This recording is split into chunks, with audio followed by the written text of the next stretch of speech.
"I am the punishment of God." These words, echoing across centuries, are not just a boast, they are a warning, a declaration, and a glimpse into the mind of a man who would reshape the world.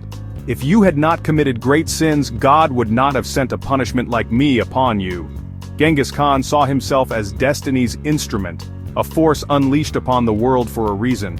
These words, spoken by Genghis Khan, reveal a man who saw himself as a force of nature. He believed he was chosen not just by fate but by the very will of the heavens. But before he was the great Khan, he was Temujin, a boy on the harsh Mongolian plains. His story began not in palaces, but in the wild, unforgiving heart of Mongolia. His world was endless grass and sky, not comfort or ease.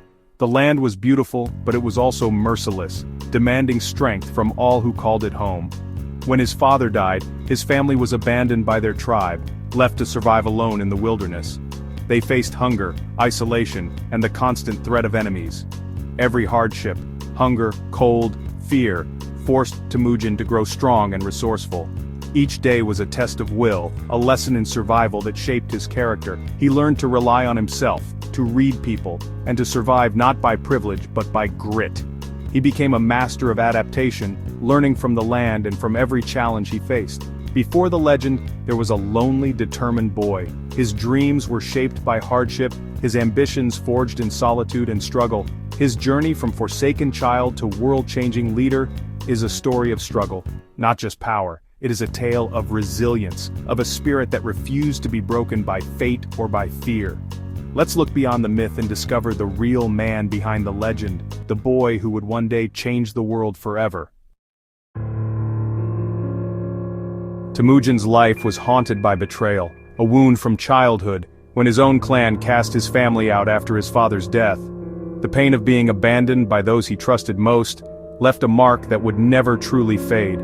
As a boy, he learned that trust could be shattered in an instant, and that survival often meant standing alone against the world. Loyalty became his rarest treasure, and the fear of betrayal shaped every relationship. He watched people closely, searching for signs of true allegiance or hidden deceit. Every handshake, every promise was weighed with caution.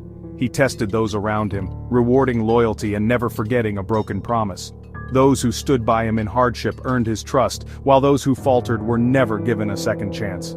Temujin's memory was long, and his standards were unyielding. This wasn't just about feelings. For him, trust was survival.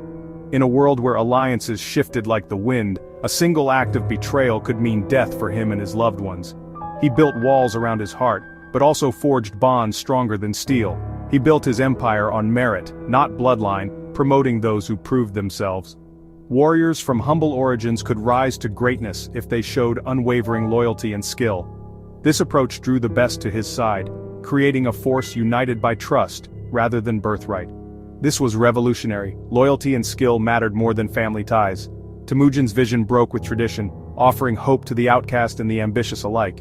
He inspired fierce devotion because his followers knew they were valued for who they were, not just where they came from. His personal pain became the foundation for a new kind of society. The lessons of his youth shaped the laws and customs of his people, creating a culture where trust was earned and betrayal was the gravest sin. He tried to build a world where betrayal like his own could not happen again. Through his leadership, he taught the next generation the value of loyalty, hoping to spare them the suffering he endured. In the end, his deepest wound drove him to create a more just and dependable world. The scars of his past became the blueprint for a future where trust was the foundation of greatness. The fear of betrayal never left him, but it shaped a legacy of trust and merit. His story reminds us that even our greatest pain can become a source of strength and transformation. His struggle is one we all recognize, the pain of broken trust, and the hope of finding loyalty. In Temujin's journey, we see the universal quest for belonging and the courage it takes to trust again. Leadership brought Genghis Khan immense loneliness. Imagine standing atop a mountain, seeing everything but utterly alone. Every decision, every risk rested on his shoulders. Surrounded by advisors and family, he was still isolated by the weight of responsibility. He had to appear strong, even when filled with doubt. The higher he rose, the fewer people could truly understand him. He often retreated to sacred mountains for solitude and clarity. In those quiet moments, he found the strength to continue. Leadership is not just about power, it's about carrying burdens no one else can see. Even the greatest leaders are, at times, profoundly alone. His solitude reminds us, leadership is a personal journey, not just a public role. The loneliness of command is a struggle that endures through the ages. Genghis Khan's greatest struggles were not on the battlefield, but within his own family. Despite his legendary conquests and the fear he inspired across continents, the deepest wounds he suffered were those inflicted by the people closest to him, his own blood. His 4 sons, especially Yoshi and Chagatai, were divided by rivalry and suspicion. The tension between them simmered beneath the surface, threatening to erupt at any moment and destabilize the very foundation of his empire. Doubts about Yoki's legitimacy tore at the family's unity.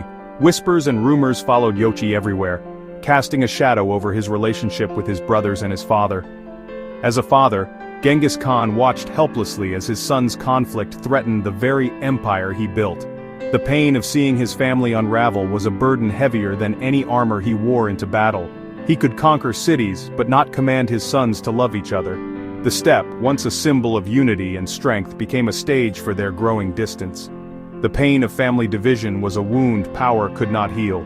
No matter how many victories he claimed, the rift between his sons remained, a constant reminder of his limitations as both a ruler and a father. In the end, he bypassed his eldest sons and chose Ogede as successor, a practical but sorrowful choice. It was a decision made not out of favoritism, but out of necessity to preserve the fragile peace within his fractured family. His dream of a united Mongol nation was threatened from within. The cracks in his family mirrored the cracks in his empire, both vulnerable to forces beyond his control. No amount of success shields us from the pain of family discord. Even the greatest achievements can feel hollow when those we love are divided. His story is a reminder, the hardest battles are often fought at home. The struggle to keep a family together can be more daunting than any war waged on distant lands. Even the mightiest leaders face heartbreak that power cannot fix. In the end, Genghis Khan's legacy was shaped not just by conquest, but by the pain and lessons of personal loss. Despite his harsh methods, Genghis Khan dreamed of unity. He grew up in chaos and wanted to build order, a world where people and cultures could connect. He created the Yasa, a code of law for all, and promoted religious tolerance.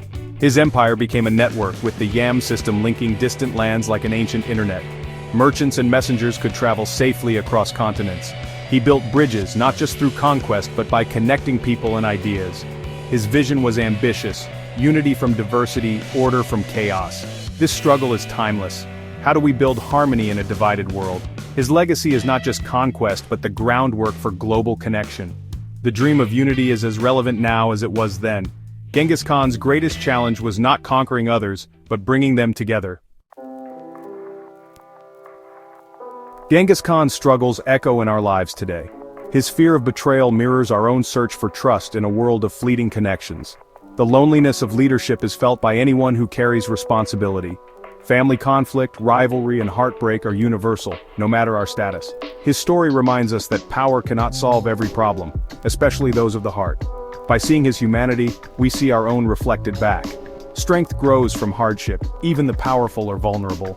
His desire to build unity from chaos is a noble, timeless struggle. His life is a mirror for our own challenges and hopes. The legend becomes real when we see the person behind it. As we end this journey, we're left with questions, not answers. Temujin's struggles became the fuel for his achievements. He turned pain into purpose, building unity from chaos. His story challenges us. What will we build from our own struggles? Our hardships can forge our character and shape our legacy. The things that challenge us most reveal our greatest strengths. Genghis Khan's life asks us, what kind of world will we create from our own lessons? The blueprint for greatness is written in how we respond to struggle.